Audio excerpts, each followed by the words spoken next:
Serketiyên pêşbaziya çîrokê ya Şerzan Kurt diyar bûn. Ji bo bîrana Şerzan Kurt ev 15 salan eğitim sena Batmanê pêşbaziya çîrokana Şerzan Kurt li dar dixe. Niha encamê 15mîn pêşbaziya çîrokana Şerzan Kurt hatin eşkerekirin.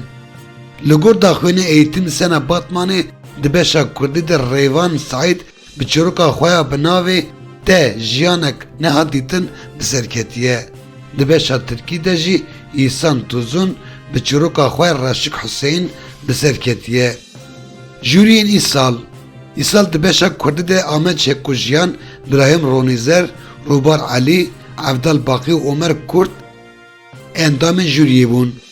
Di beşa Tirkî de jî Murat Bozkurt, Mesait İmret, Newroz Serhat Odabaşı, Firat Baytek û Necla Kurt endamên jûriyê bûn.